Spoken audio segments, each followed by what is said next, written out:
এত বন্ধু কেন? আমার এত বন্ধু কেন? কার এত বন্ধু? দীপার? হ্যাঁ, দীপার এত বন্ধু? দীপার তো কোনো বন্ধু নেই। দীপার একজনই বন্ধু আছে, অর্জুন।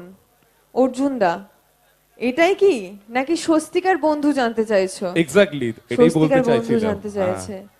স্বস্তিকাকে এত সবাই ভালোবাসলে তার সাথে তো বন্ধু তো হবেই। এখানে তোমরা যারা আছো সবাই আমার বন্ধু, কাউকে আমি বাদ দিই না। আমাকে যে ভালোবাসবে আমি তাকে বন্ধু করে নিই, ব্যাস। আর যারা আমাকে হেট করে, যারা আমাকে ভালোবাসে না, তারাও আমার বন্ধু। আমরা ভাই বোন? আমরা 3 ভাই বোন। অ্যাকচুয়ালি মানে আমার মাঝে মাঝে মনে হয় আমি কাঁদতে কাঁদতে আমার চোখ দুটো খুলে পড়ে যাবে। মনে হয় তোমরা যেরকম ভাবো না, আমিও সেরকমই ভাবি। যখন দিনের শেষে বাড়ি যাই তখন ভাবি যে আজকে সারাদিন কি কি করলাম, আমি সারাদিন কতবার কেঁদেছি, এগুলো আমার মনের মধ্যেও আসে। এরকম মনে হয় আমি হাসির সিনটা কবে পাবো? যখনই স্ক্রিপ্ট হাতে পাই তখনই মনে হয় যে আজকেও কাঁদতে হবে সকাল থেকে।